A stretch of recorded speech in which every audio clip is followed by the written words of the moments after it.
Humor often comes with an expiration date, especially if it's tied to pop culture references. Not everything stays in the everyday vernacular for any length of time. Slang falls by the wayside. Films fade from memory. For every "May the Force be with you," you've got "Nanu Nanu," "Frackin' Toasters," and "Bitty Bitty." This is the fate of Hackmaster, the subject of today's Mad Musings. It arrived at exactly the right time, was born with incredible luck and incompetence, landed with a splash, and is largely forgotten even after a Kickstarter relaunch. So what made this a flash in the pan?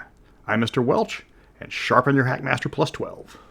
Knights of the Dinner Table was a comic strip released in 1990 about a group of gamers and their antics. It started as a typical 3-panel strip featuring B.A., Dave, Bob, Brian, and Sarah as they managed to deal with real life and their antics in the game Hackmaster, which supposedly in-universe is an overly complicated version of D&D. The comic book is still in print 35 years later, though Jolly Blackburn, the author, has accepted help in continuing the storyline as he tries to manage Kinzer & Company. Just to put how impressive that is, that it's been going on for so long, when Knights of the Dinner Table debuted, Spider-Man had only been around for 28 years. So it makes sense for them to try to make an RPG based on their fictional game. The only problem was that D&D was still the 800-pound gorilla in the room, even during TSR's death spiral. But then a mistake was made. TSR licensed Knights of the Dinner Table to appear in Dragon Mirth in their magazine, which is one reason why it became so popular quickly. TSR paid Blackburn money, and he gave them comics to publish. But then Wizards bought TSR, and the agreement with Kinzer ended. But Wizards kept using Knights of the Dinner Table strips they didn't have rights to. That is what we in the Royal Navy refer to as copyright violation. Lawyers got involved, but a solution was agreed upon. In exchange for overlooking the copyright issues, Kinzer would be permitted to publish a parody of 1st and 2nd edition D&D. So in 2001, Hackmaster 4th edition was born. Don't look for the 1st to 3rd editions. In the comic strip, they played 4th edition, so the actual game started at 4th edition. While this was supposed to be a parody, it was also a passable fantasy RPG for those who liked their rules with a lot of crunch. The comic book version of the game was insanely complicated, leading to things like a monster attempting to grapple, discovering how complicated those rules are, and then just attacking normally. If the strip made fun of one of the rules, that poorly written rule was in the official version. If a typo was mentioned in the comic, you also better believe it was included. If you didn't know that this was intentional, especially if you weren't familiar with the comic strip, you would think the game wasn't well written. Many in-jokes tied to decades-old comic strips that new players will miss. This is where the game tried to thread a needle. They wanted to keep it a parody, but a fully functional fantasy RPG. Those usually don't end well. Look at Tales from the Floating Vagabond, which tried to do both and ended up with some comedy gold with their stories, but had a system that didn't support the mechanics well. Hackmaster went the other way. As the game progressed, the comedy was sidelined for better mechanics, and the intentional overly complicated rules were often pared down to improve gameplay. It's only fun to roll a D10,000 a few times before the humor wears off. Hackmaster unintentionally became one of the first OSR titles in existence because of its timing. When it hit in 2001, 2nd edition D&D was only a few years dead. 3rd edition was all the rage, and 2nd edition was an absolute mess in its dying days. Hackmaster filled the gap for people who still wanted new products based on the 1st edition rules. And boy, did they get rules. Hackmaster's Player's Handbook came in a staggering 400 pages, and the Dungeon Master's Guide at 368. The Monster Manual, or Hacklopedia of Beasts, was broken down into 8 different books. To compare, the 1st edition Player's Handbook was only 128 pages. So, it's almost quadruple the size of the book that it's parodying. Enough of the history. How does it play? Surprisingly well, actually. If you want a rules-heavy simulation-style game, that is. If you just want to roll dice and kill things, you're going to be in for a very bad time. Just a fair warning, you have to be in the mood for this type of game. It shares large chunks of 1st edition rules and 2nd. One significant change is that all stats share the percentiles rule, not just strength. So you can have a wizard with an 18 double-odd intelligence. This even includes comeliness for everybody who wants to keep track of their appearance. Honor is no longer an optional rule, and getting too much of it's a bad thing. They have a chart for tracking how much honor is too much honor. Then again, they have a chart for everything. Only Rollmaster outdoes them on charts. All of the things that were dropped with the death of 2nd edition are back, including racial caps on classes. If you want to be a half-orc cleric, you stop at level 4. You are meant to multi-class, or take multiple classes at once and divide your XP between them. But once you cap on a class, you're still taking the XP penalty for something you can't advance any further. Many classes are restricted to just a few races, like Cavaliers being only open to humans, elves, and pixie fairies. Sorry, half-elves. Stat requirements are also a thing for classes, and even if a class is allowed for a specific race, the adjustments and requirements mean that it's still almost impossible to play certain race class combos. Half-ogres can technically be knights errants, one of the best fighters in the game. But due to their -3 to charisma, it's impossible to meet the knight errant's prerequisite of charisma 17 unless you spend a lot of build points to qualify. That means you are buying a lot of flaws. Still, it's worth it if you just want to play sirloin of beef.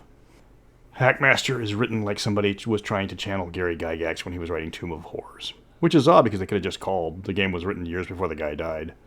It repeatedly tells players that the DM's job is to kill them, and while they have more hit points than D&D classes of similar level, the critical hit rules means that any attack can be lethal. I would say the overly complicated critical tables, but in Hackmaster the term overly complicated is redundant with just about all of the rules. It points out that it is the most excellent RPG ever written, and everything else is a sham, which is precisely how the fictional designer Gary Jackson would describe it. I appreciate a game that is unashamedly confident in its design. Several races in Hackmaster were invented for the game. Grells or Grunge Elves, as is appropriate considering this game was conceived in the grimdark darkness of the grimdark 90s, though flannel is not required. Half-ogres make their start here, as do pixie fairies, gnome titans, and gnomelings. These come with a bunch of special rules, from the gnomelings' increased stealth abilities, the pixie fairies' immunity to surprise and their wings, and the gnome titans' spectacular affinity for stomping the groin. They have 2 paragraphs of rules devoted to stomping the groin, including art showing exactly how it looks when a gnome titan stomps your groin. Try finding those rules in 5th edition. The game includes several rules that increase the complexity, such as the flaws chart, where you can showcase your min-maxing skills by trying to get the best combo that gives you the most points at the least risk. When you level up, your stats increase with a percentile dice. When you reach over 100 points, you subtract 100, increase your stat by 1, and start over. Leveling isn't automatic. You must undergo training, which can take weeks and cost a good chunk of your gold. Armor and shield have limited hit points. You will need to constantly fix them or buy new armor to keep up your armor class. There's an entire paragraph on the rules for apologies. You do earn coupons for good play, and the DM could wipe the party with his coupons. If you get your honor high enough, you could become a hack class, which is like a regular class but on epic scale. The alignment system took alignment violations so seriously they had 3 pages on dealing with that. One thing that Hackmaster did that set it apart from other D&D clones of its day, and even modern games today, is it has an extensive supplement list. Every class gets its own book. There's numerous adventures, there's guides to the gods, guides to certain races, and even a parody of Spelljammer. Granted, all the books just increase the game's excessive complexity, but there were players for this type of game. Nobody puts out that many books and is still in business decades later with even more books.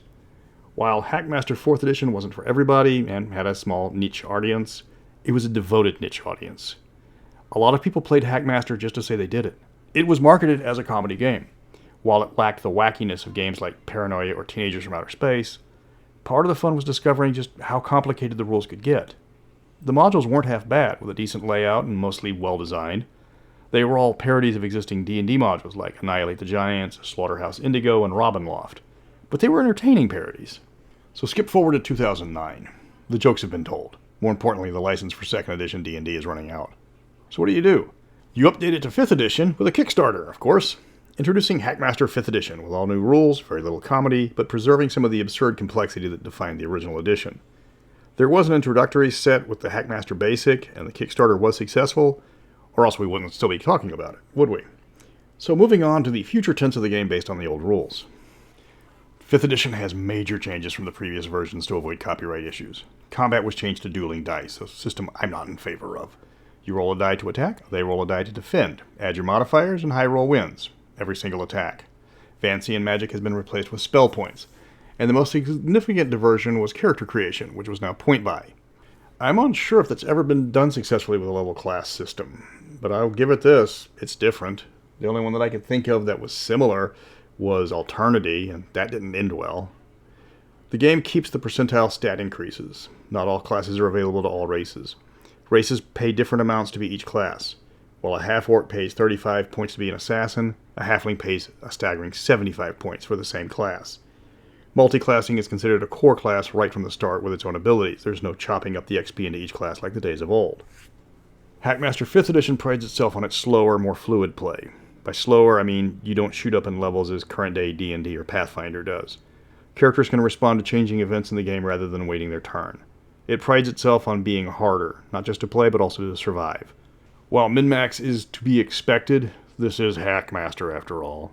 It's not always about the biggest bonus to hit, because even a low attack roll can succeed if the enemy hoses their defense.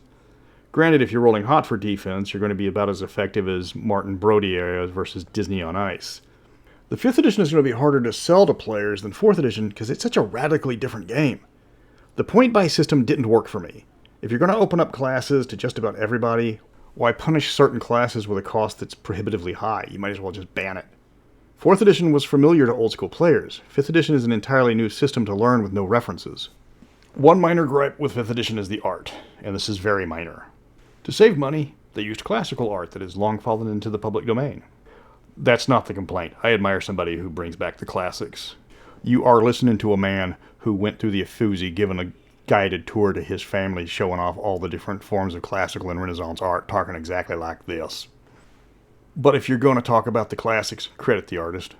They've got the Police Verso by Jean-Léon Guérôme, an Accolade by Edmund Layton. Put their names in the credit. It looks impressive when you've got a smattering of house artists in the credits and suddenly there's Rembrandt in there for some reason. I'm still wondering how nobody has made a monster manual of Hieronymus Bosch's works. Those scream Fiend Folio number 2, and you wouldn't have to pay a penny for all the art. Hackmaster 4th edition is available on the second-hand market for about list price. Some of the adventures can be hard to find, and certain items like the DM screen are very hard to acquire. 5th edition is currently on sale on the Kinzer website. That's Hackmaster. 4th edition was an overly complicated quasi-parody that tickled a few funny bones. 5th edition is a straight mishmash that barely resembles its source material and strips out the laughs for a more serious game. Okay, next Mad Musings, I'm looking at Everyday Heroes, which Evil Genius Games provided me.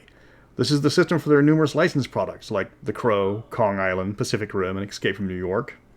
I'm guessing the Jim Cotter rights are proving challenging for you guys to acquire. So will this D20 modern-inspired game hold up in 5th edition?